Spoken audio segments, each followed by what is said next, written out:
Assalamualaikum warahmatullahi wabarakatuh. Balik lagi di channel YouTube Edu Story, tempat belajar UTBK yang cozy. Sebelum belajar, jangan lupa subscribe, like, and share. Untuk support kita lebih semangat lagi, bantu pejuang PTN se-Indonesia. Lanjut ke pembahasan soal-soal up to date ya. Jangan lupa berdoa. Halo Eduholik, jika kalian menemukan soal seperti ini, maka kalian harus mengingat materi tentang konsep geografi. Nah, di soal disebut Candi Borobudur merupakan tempat ibadahnya umat Buddha dan juga sebagai tempat wisata. Kira-kira konsep apa sih yang cocok buat soal ini? Kita bahas satu-satu ya opsinya. Yang A, distribusi. Nah, teman-teman, distribusi ini bukan merupakan konsep geografi, tapi merupakan prinsip geografi yang artinya persebaran fenomena alam.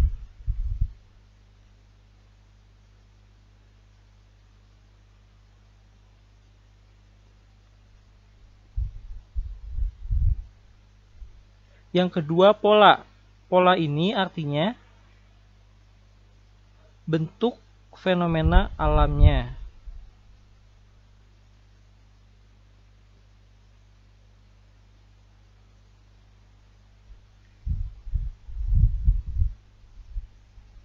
Yang ketiga, interaksi adalah hubungan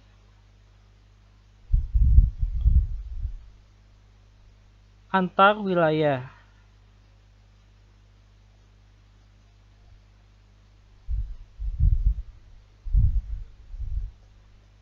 Yang D, jarak adalah ruang yang harus dicapai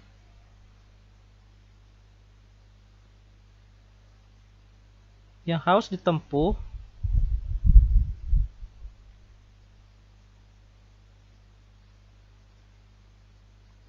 untuk mencapai objek.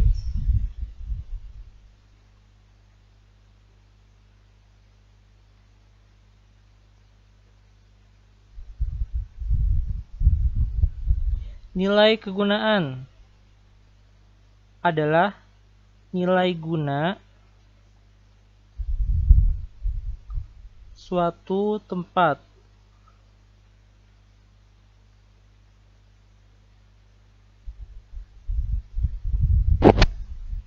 atau keunikan tempat tersebut yang tidak dimiliki oleh tempat lain. Nah, di soal disebutkan di Magelang ini ada suatu tempat yaitu Candi Borobudur. Kira-kira Candi Borobudur ada nggak sih di wilayah lain? Gak ada kan? Nah, berarti jawabannya adalah nilai kegunaan.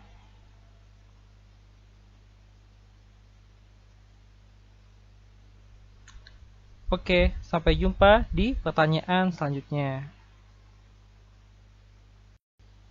Halo Eduholik, jika kalian menemukan soal seperti ini, maka kalian perlu mengingat materi tentang pendekatan geografi. Nah, di soal disebutkan ada sungai yang tercemar, limbah, namun sungai itu tetap digunakan penduduk untuk aktivitas sehari-harinya. Dampaknya, penduduk yang memakai air sungai tersebut mengalami masalah pencernaan, masalah kesehatan. Kira-kira pendekatan apa sih yang cocok buat kasus yang satu ini? Oke, kita bahas ya. Yang A, keuangan. Nah, keuangan itu adalah pendekatan yang mempelajari tentang keragaman uang bumi dengan cara menganalisa setiap aspeknya.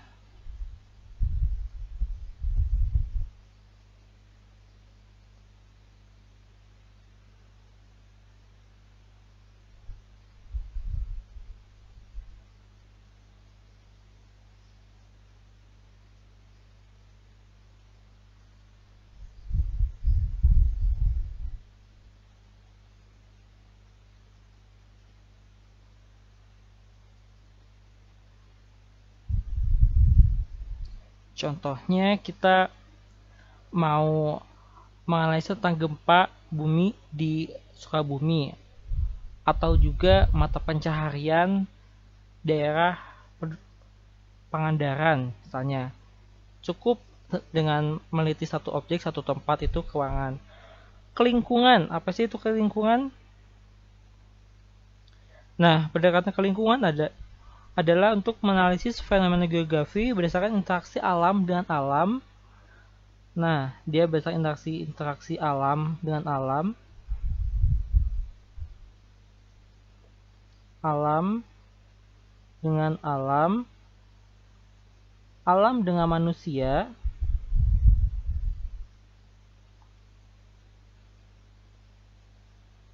dan manusia dengan manusianya lagi. Kompleks wilayah. Nah, kompleks wilayah itu adalah gabungan kedua pendekatan geografi, yaitu keuangan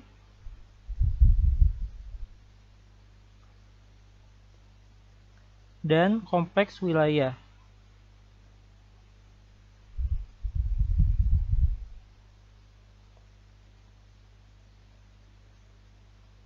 Ya, misalnya kita meneliti tentang gempa di Sukabumi, terus apa dampaknya bagi alam sekitarnya dan bagi manusia itu. Yang D ada spasial.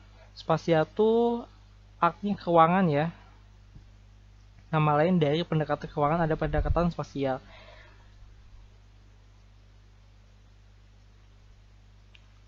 Selanjutnya ada regional. Apa sih regional tuh? Regional adalah wilayah, nama lainnya wilayah. Oke, kembali ke soal. Ada sungai yang tercemar, lalu penduduk yang memakai mereka mengalami masalah kesehatan. Berarti itu lebih ke interaksi alam dengan manusia. Ya, benar. Jawabannya adalah B, kelingkungan.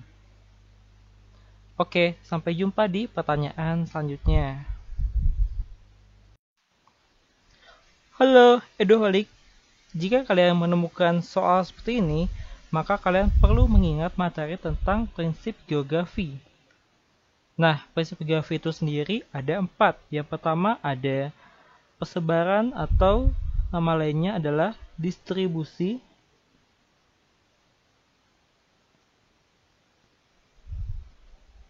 Yaitu persebaran fenomena geografi atau alam. Contohnya persebaran gunung-gunung api di Indonesia, persebaran flora dan fauna, persebaran danau-danau di Indonesia. Selanjutnya ada deskripsi, yaitu penggambaran fenomena alam. Misalnya di Jawa Tengah ada Gunung Bromo yang sangat cantik dan indah, cocok sekali dikunjungi oleh para wisatawan. Lalu ada interrelasi, yaitu hubungan fenomena satu dengan fenomena lainnya. Misalnya hujan yang sangat lebat di Bogor mengakibatkan banjir.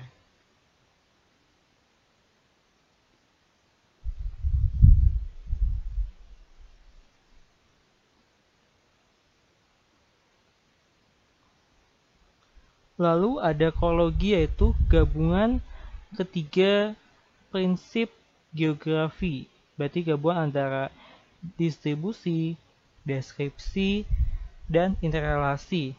Dia itu lebih kompleks ya.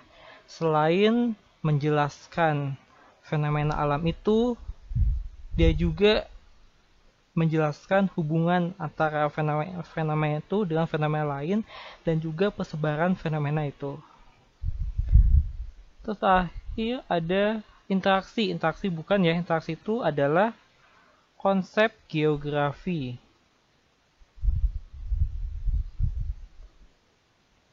Nah, kembali lagi ke soal wilayah-wilayah yang rawan bencana itu ada di Pulau Jawa dan Sumatera. Karena disebabkan kedua pulau itu punya gunung-gunung api. Nah, berarti ini lebih ke persebaran daerah rawan bencana di Indonesia, yaitu ada di Jawa dan Sumatera. Berarti prinsip geografi yang tepat adalah, ya benar, deskripsi, ya benar, persebaran atau distribusi. Jawabannya D. Oke. Sampai jumpa di pertanyaan selanjutnya. Halo, Eduholik. Jika kalian menemukan soal seperti ini, maka kalian perlu mengingat materi tentang rotasi dan evolusi bumi. Nah, kita bahas rotasi. Rotasi itu artinya apa sih? Rotasi adalah perputaran bumi pada porosnya. Rotasi bumi dapat menyebabkan yang pertama pergantian siang dan malam. Nah, jadi pergantian siang malam yang kalian rasain itu setiap hari adalah akibat dari rotasi bumi. Lalu dia juga menyebabkan perbedaan waktu di berbagai tempat di belahan bumi. Contohnya, di Indonesia ada beberapa waktu? Ya, 3 waktu, yaitu Indonesia Barat, Tengah, dan Timur. Selanjutnya juga ada garis semu harian matahari termasuk dampak rotasi bumi. Nah, benar. Lalu revolusi bumi. Apa sih revolusi bumi itu? Revolusi bumi adalah pergerakan bumi mengelilingi matahari. Dampak yang dirasakannya adalah perubahan nasib bintang, garis semu tahunan matahari, perubahan musim, dan perubahan iklim. Di soal ditanyakan dampak dari rotasi bumi terhadap kehidupan sehari-hari. Jawaban yang benar adalah C. Gerak semu harian matahari. Oke, sampai jumpa di pertanyaan selanjutnya. Halo, Eduholik. Jika kalian menemukan soal seperti ini, maka kalian perlu mengingat-ingat materi tentang jenis-jenis danau. Nah, jenis danau yang ada di soal ini namanya Oxbow Lake. Apa sih danau Oxbow Lake itu? Danau Oxbow Lake adalah danau yang berbentuk seperti tapal kuda. Nah, seperti ini. Nah, danau tapal kuda ini dia ditemukan di daerah aliran sungai bagian hilir atau bagian bawah. Perlu diingat lagi, sungai itu ada 3 bagian. Yang pertama, bagian hulu atau atas. Yang kedua, bagian tengah. Yang ketiga, bagian hilir atau bagian bawah.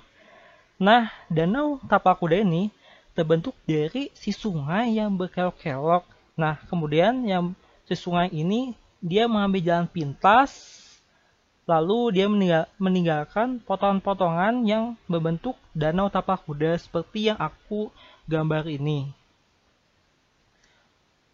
Berarti jawabannya benar adalah B. Hilir. Oke, sampai jumpa di pertanyaan selanjutnya. Terima kasih sudah nonton full video ini. Tulis saran dan request soal yang kalian ingin bahas di kolom komentar. Salam Eduholik, salam pejuang PTN.